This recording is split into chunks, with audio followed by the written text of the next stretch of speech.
Good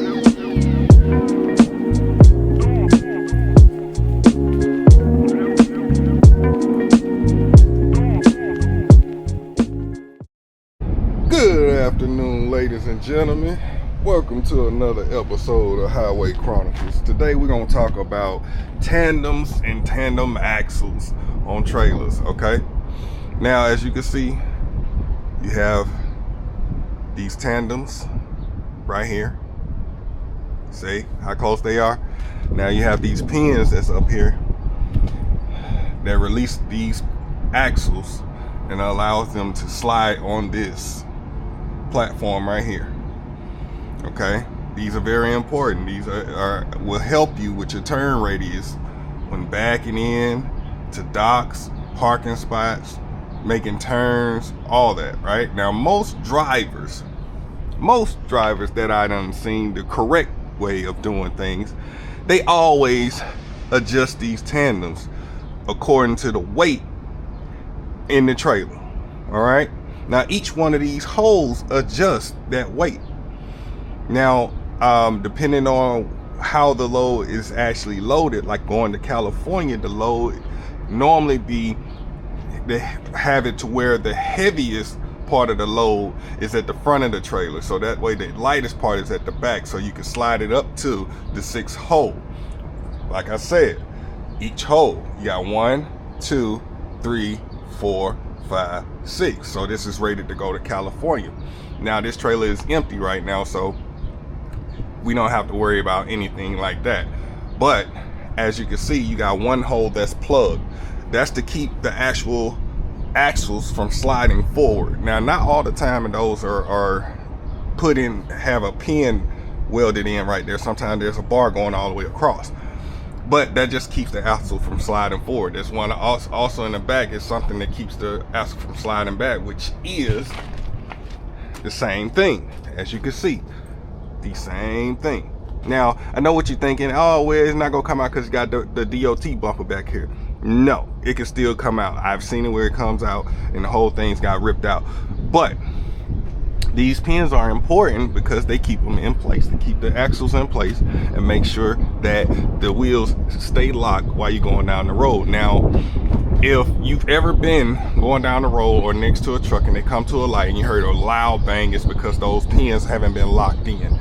They finally locked in when you heard that loud bang. I've done it before. Some other drivers done it before.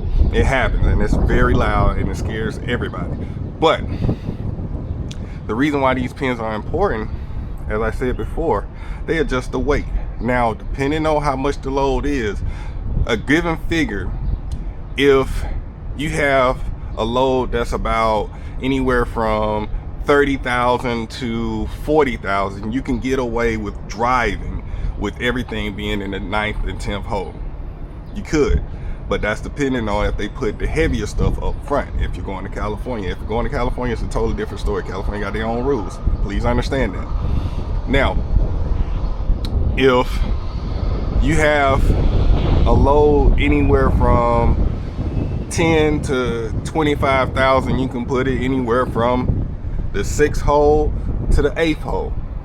That's just a rule of thumb that I go by for myself personally. But the easiest thing to do is to get scaled out to tell which hole you need to be in.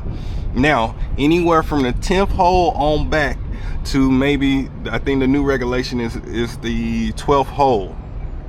At one point in time, they was doing it where you can go back to the 13th hole to legalize the weight anywhere from 40,000 on up to about 46,000, 47,000. Now, if your load is higher than 47,000, you don't need to be pulling it in these trailers, because these cross members, which you need to check every trailer when you pick it up, these cross members can only hold so much, and you don't want to be overweight because those tickets are expensive and it goes on your record, and you will not like how everything happens after that, because your whole company will be mad and everything because they got to spend money. But like I said, these, in no way should this tandem axle be slid all the way to the back. Reason being is I've seen where drivers have taken out light poles and ran into cars and trucks and other trucks and stuff like that because the tandems were slid all the way to the back. It makes it harder for you to turn. You can't make real turns. You got to take long, wide turns in order to turn properly with the tandem slid all the way to the back. You don't want to do that. So again, make sure these tandems are in the correct spacing. Each one of these holes can knock off at least 750 to 800 pounds on the trailer axles. Okay, you'll know that by getting it scaled out. Don't be a cheapskate and try to run past the scales and not scale out. Scale every load. Every load that's more than 40,000 pounds should be scaled, period. And I mean period. Okay, now once again, this is Highway Chronicles just letting y'all know that the tandem axles are important. Don't overlook them. Please get scaled out at 40,000 pounds or over. We're over and out over here. See you next time.